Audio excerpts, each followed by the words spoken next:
سيدخلون في دين الله أفواجا فسبح بحمد ربك واستغفره إنه كان توابا. صدق الله العظيم.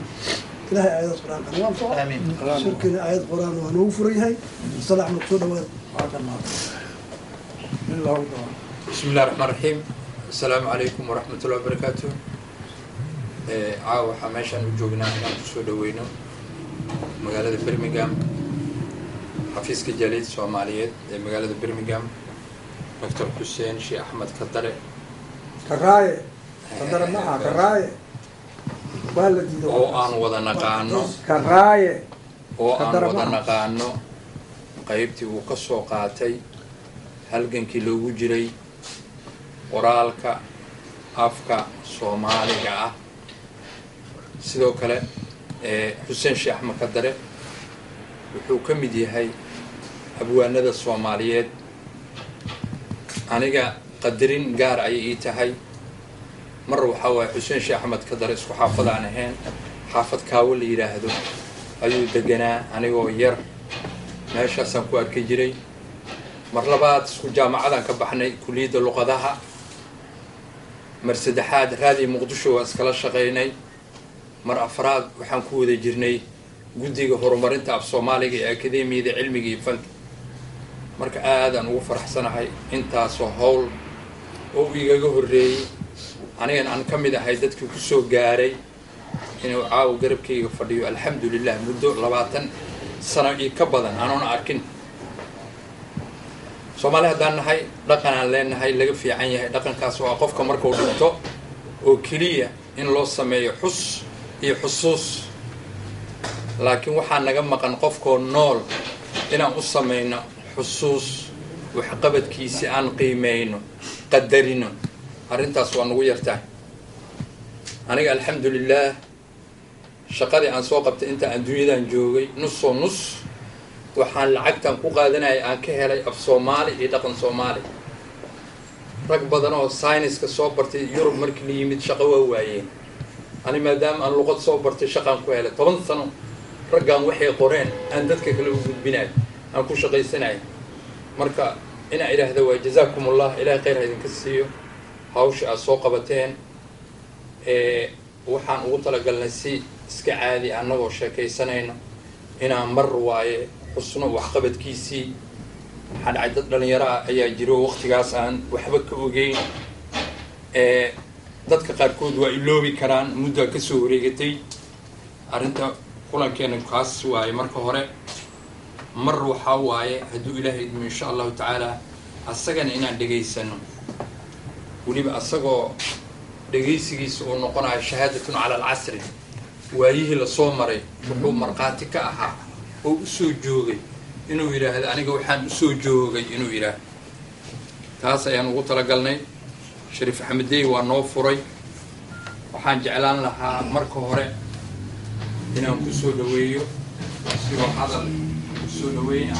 martida meeshaan isugu timid uu yidhaahdo Usmaan Xaaji Macaali Kulmi. Usmaan ku soo dhawaa. السلام عليكم ورحمة الله وبركاته. waxaan caawa halkan aan ku soo dhaweynaynaa akhyaarta Birmingham oo iyo meelo kale ka timid oo nala joogaan caawa is-araggan oo aan ku maamuusayno kuna soo dhaweynayno Xuseen Sheikh Axmed oo hadda nooga sheekeeyey muxuu ahay saaxiibkay Rumi. intaas kaliya ma aha taariikhdiisa. ninkaan odagaa wuxuu ahay wuxuu leeyahay taariikh dheer. wuxuu ka dambeeyaa shantii oo odayaal oo far Soomaaliga ama waawiniinta oo la yiri far Soomaaliga qoreen oo waqtigii ay kontameeyadii shantii oo ka dambeeya afartii kale maanta ninka joogo male. ninka ugu dambeeyay waa fartii la qoray oo far Soomaaliga ahayd muxuu ahaa uu ka dambeeya odayaashii oo waagaas oo loo idmaday inay qoraan taasna horta waxay noo tahay wax maaragtay aan maanta aan xusno aan kusoo dhaweyno iyo howlihii ka dambeeyay markii fartuuqa soomaaliga la qoray 72 oo la doortay fartii la doortay oo dhammaanteedba aan ognahay maaragtay asagana uu ka ahaa dadkii horu mariyey fartaas la qoray ogolaadana oo tanasulay fartii asaga uu markaas uu watay uu tanasulay in fartan oo laatiiniga ah ay tahay farta ku habboon ha noqoto dhaqaale ahaan dhaqaaliyada lagu fiirinayo iyo dhinac kastaba wuxuu ku leeyahay taariikhdaas faraha badan uu leeyahay 72 markii farti la qoray dadkii farti horumariyay oo guddiga oo farsoomaaliga asagaa nooga sheekayn doona intaan hor dhicin marka caaw waxaan jecelnahay inaan kusoo dhaweyno akhyaarta meesha fadhina waxaan leenahay kusoo dhawaada waxaan hadalka aan ku wareegi doonaa hadduu beedmo ciise dr ciise aan ku wareegi doonaa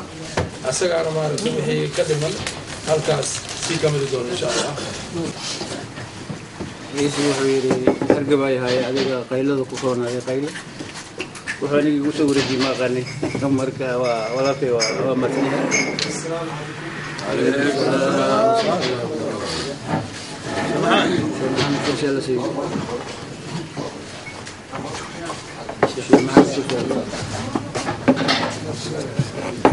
xafladan yartee waxaan u talagalnay inaan kusoo dhaweyno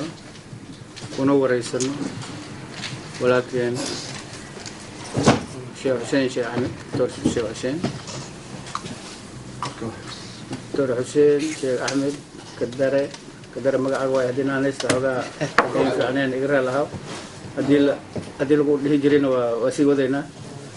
بروفيسور كدرة ما كبدل كدرة وما كدرة كبدل ما رجعت عليكم حاج أحمد أبو بدل حاج أحمد ما waxaan ka rabaa meesha la yiraahdo miirtuuga la dhihi jiray maxaa loo baxshay ma taqaan miir taqo meel caado jaajaad la dhihi jiray maxaa loo baxshay ma taqaanaa yaa caado shiiqa loo baxshay marka ninkan karaayo waaye khadara ma aha saas waay marka doctor xuseen waa soo dhaweynanaa doctor xuseen soo dhawo dadkan waxay u badan yihiin jaaliyadda Soomaaliyeed ee degan Birmingham waxaana weeye xafiiskaana xafiis jaaliyadda ay leedahay waa community-ga ay leeyahay waay marka dadka inta joogana waxaan ku joognaa magac Soomaali marka soo dhawo marka labaad soo dhawo inkastoo maaragtay waqti fiican iyo xafladtan ka weyn iyo la sameeyo waa fiicnaa lahayd laakiin hadda duruufaha marba sida yihiin ay kugu qaabilaan ayaa lagu qaabilaa haddii xoogaa maaragtay soo dhaweynteena iyo xoogaa maaragtay dhaliilo yar ay jiraan ana laga reelaado waxaa kaloo soo dhaweynayaa odayaasha kale oo akhyaarta oo reer magaalka oo maaragtay Birmingham degan kuliin soo dhawaado annaga arrimaheena waxay ku saabsan yihiin cawada in laga hadlo keliya dhaqanka Soomaalida aniga gaar ahaan waxaan qabaa Sheekh Xuseen inaan codsi u diro maxaa jira odayaasha Soomaalidu sida hadda walaalkay maartay Usmaan Xaaji sheegay intooda badan ilaa naxariistay waana dhaafeen intii dhammaan anagoo dhanba waa ka daba teginaa laakiin in wax laga tago waxaan rabnaa waxa dadka ka maqan oo ummadeena ka maqan oo aad loo tabaay waxa waaye odayaashii waxgaradka ahaa oo taariikhda lahaa oo maaragtay Soomaali intay soo joogtay wax waaye badan u soo joogay wax badan ka ogaa intooda waxay naga tageen iyagoo aan waxba laga reebin tii oo kale inay qabsato maram Xuseen wax ummadda dhaxal u noqdo jiilka dambe la baro taariikhda waago saana u soo joogi jirnay la yiraahdo سانا سو أركي اللي يراهدو ومدة سانا هاجرت اللي يراهدو كساب سن دقنك إيو فرسومالي هذا اللي قال لي مهاجر فرسومالي ونفتيدو حل مالا اسكم سوبودين هور لقى ما قرن وأنا مالنتي مارتي أف سومالي كان فرتان قراي دور فرود أجرت مدول بنا ظروف إيه حلي جوني إيه سبب جوني إيلاد dadka badana wax og hadda waa iska yar yihiin sida darteed isku imaashada noorta khayr ilaahay ka dhigo tan kalena waxaan rabnaa inaan maaragtay arrimaheena aan ku soo aruurino oo aan ku soo koobno ka hadalka iyo wax iska warsiga xagga arrimaha dhaqanka iyo farsoomaaliga wixii kaloo sheeko ah ninkii iskiisa u rabo iskiisa isaga u doonanayo meeshii ay la gashay laakiin hadda waxaan isugu nimid waxa weeye inaan un isxasuusino حسين عوضة ولا جوجا هبين دم هذا قفا ده ما هو لباتين لبسنا يوروب جوجا أنا كمل فرصة أنا كلام من سومر إنك استود ضد أو قرآن أرجني هذانا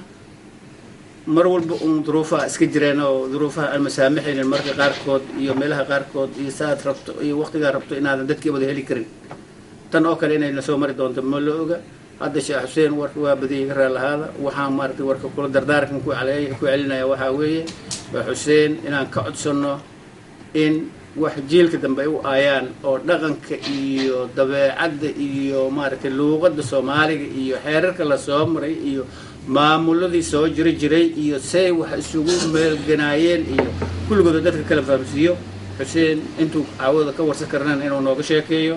أنت كلنا هذه صورة قلتها إذا قرالة أمد وهبيه وأمد وداف تاس أنا وحام بديه لا حتى أمد ماشين جوكتو هديك عنك جي سكرتو إن لا جي معاجر هدي وحبا القرآن اللي هذا وقنا دكا وقرا بوجا لو باهي قلنا لو باهي كمبيوتر لو باهي وح لو قرآن لو باهي قف وح قرآن لو باهي ميل وح القدام على لو باهي مرك أرمها صور نبو إن لا كيرجليو ولا لا سمايو لكن السجا فكردي إيه وحقرالك نوع ريو نوع أبابون مرك وركن وسوكو بيا كل جين سود وهذا مركله وأنا السلام عليكم ورحمة الله